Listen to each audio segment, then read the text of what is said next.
It is a damp, foggy morning, which I kind of expected being down by a stream and all.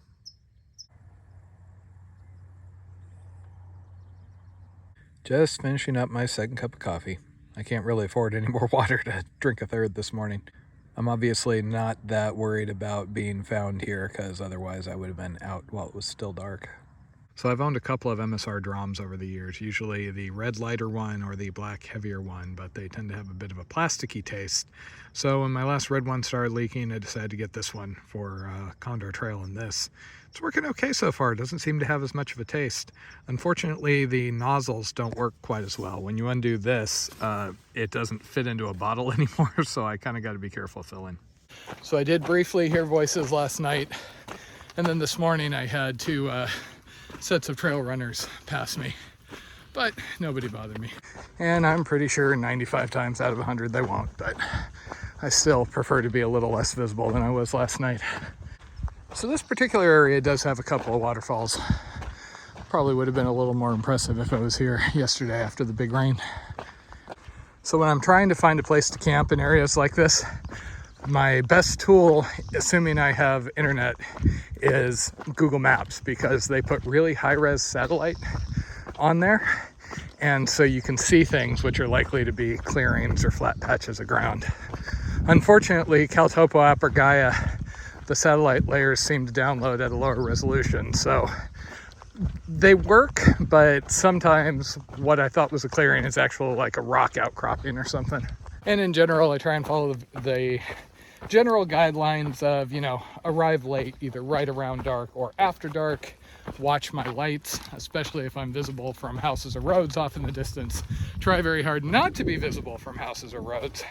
And of course, don't be anywhere close to roads or pullouts where somebody might be out drinking at 2 o'clock in the morning and show up and be kind of angry at the random tent sitting there.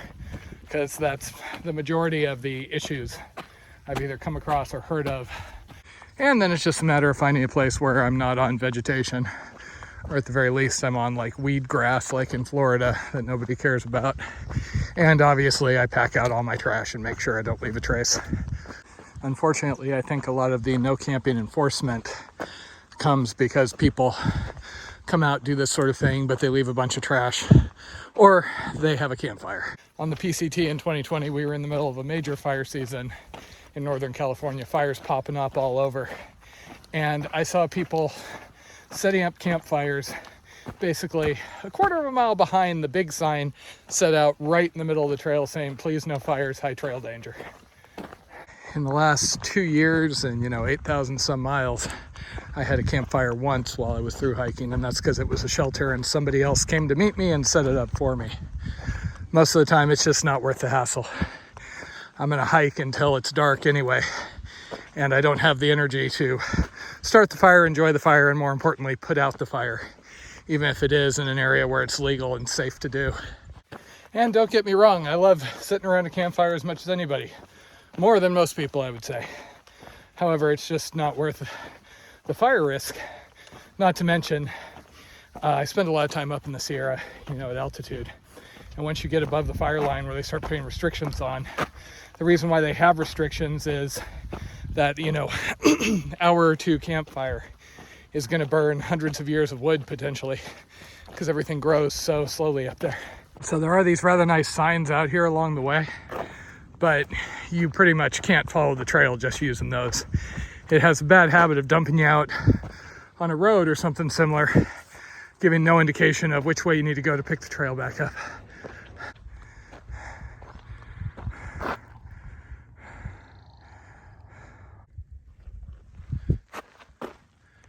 Hey, the governor.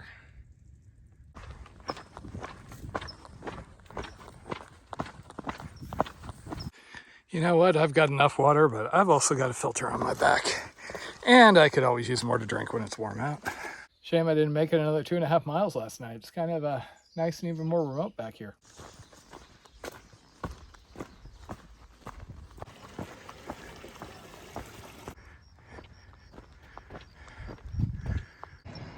Los Angeles is only through hike, not intended to be a through hike. It is a dang small world out here. That's Bill in Virginia that I know from my Sierra Club 100 Peaks hiking days. So I used to hike a lot with Sierra Club back in the days after I did a brief stint doing bike centuries and then got hurt. Once I was able to exercise again, couldn't really cycle, so I started hiking, fell in with the 100 Peaks section. Did a lot of longer, harder stuff out there.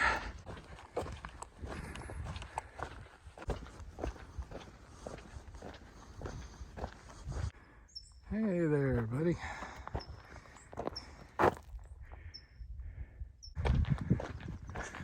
Good long climb this morning.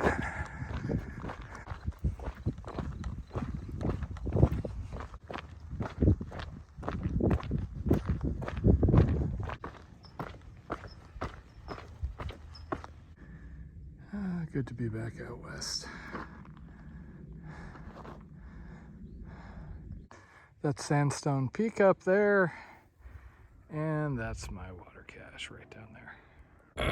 Okay, found my water cache. So I'm just here trying to drink a bit so I don't have to carry it over the next hill. I gotta see how many miles I can get tonight. Still got at least 3-4 hours of daylight. So in addition to Sandstone Peak, this is the access area for Echo Cliffs. Really fun rock climbing area. As long as you don't mind the occasional, small rock coming down and plinking off your helmet. And there's Echo Cliffs. You can even see somebody climbing down there.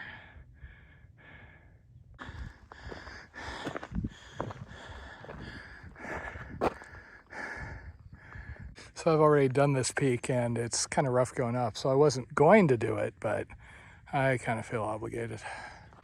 Piece of cake.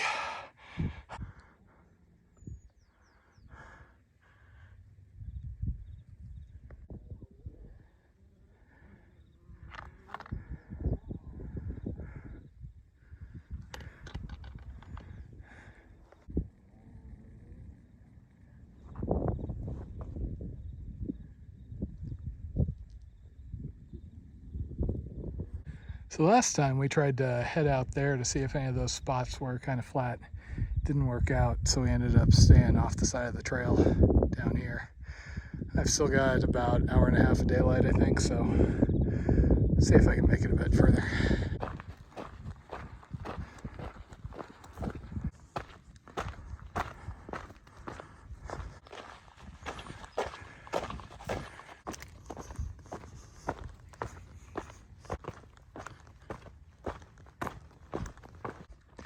See clouds coming over the range.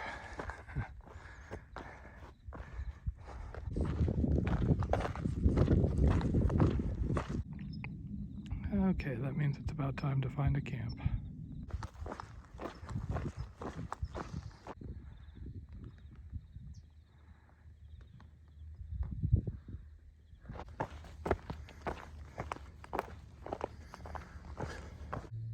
Okay, not the best camp, but it'll do, and in this fog I'm ready to stop, so home sweet home for the night.